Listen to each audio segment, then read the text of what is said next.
Сәлеметсіздер ме менің көрермендерім?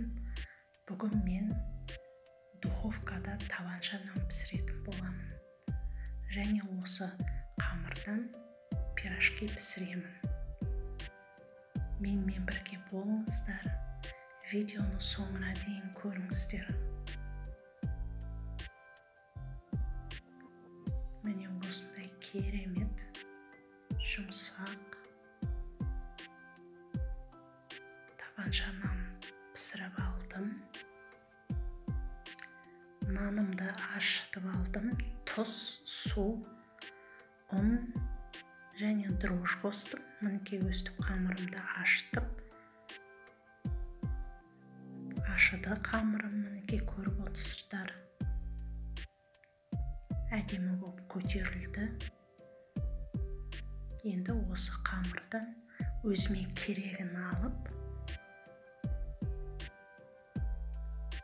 қолымды сулап, салқын сумен қолымды сулап алам.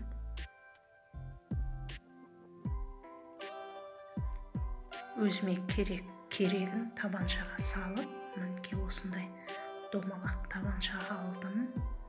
Мінекей керек қамырымды осылай салып, жақсылап үлкейтемін, созып.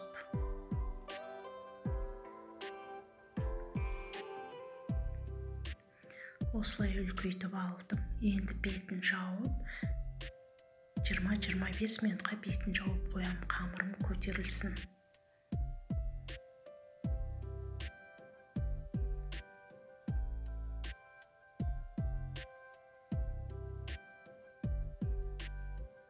Мені қамырым көтерілді. Енді осыны духовкада пісіремін. Әркімнің духовкасы әртүрлі. Мен 225 градуста пісіріп алдым. Мінекей осындай керемет қызартып пісіріп алдым. Енді осы табаншаның қамырынан қалған қамырға пирожки пісіретін боламын. Ол үшін маған картоп керек. Картопты қайнатып аламын. Картоп піскеннен кейін сүзіп алып, кішкене ыстығы басылғаннан кейін қабығын аршып тазалап аламын. Қабығын аршып болған соң ыстық күйінде вилканың көмегімен езіп алдым. Ыстық кезінде езіп алыңыздар. Сонда жақсы езілетін болады.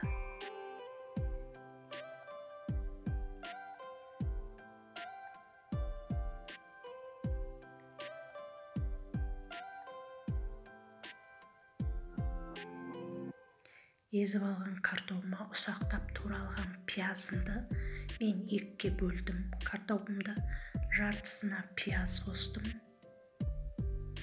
Жартысына пияз қосқан жоқпын. Енді тұзымды, қарабұршымды қосып, жақсылап араластырып,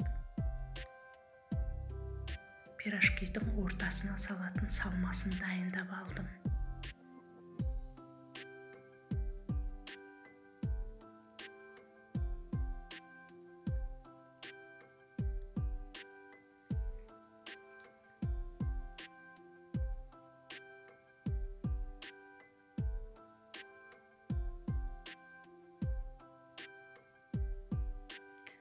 Жақсылап араластырамын.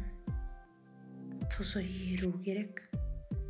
Мінекей салмаларым дайын болды.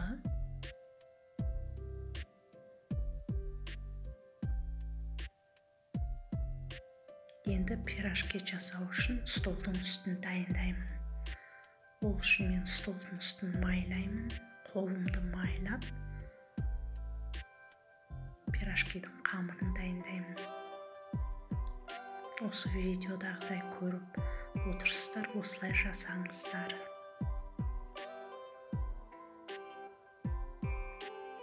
Өзіме керегінше қамыр аламын.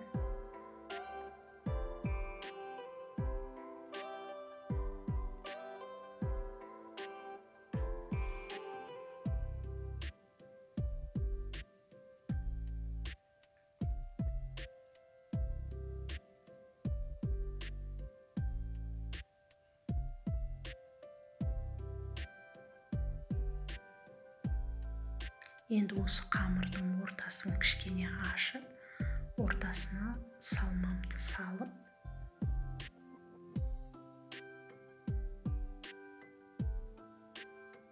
бүктеп, шеттерін осылай басамын.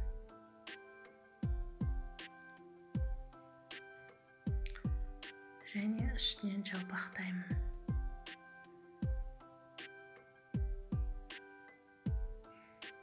Міне осындай видеода көріп отырғандарыңыздай жасаңыздар.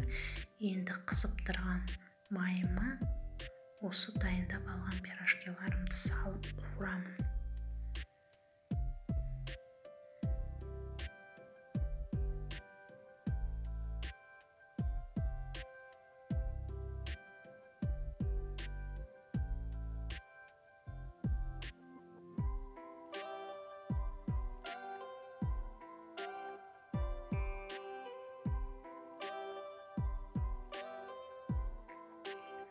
Пирожкиларымды екі жағын қуырып алдым, қызартып. Мінекей осындай керемет әдемі болып көтеріліп шықты пирожким.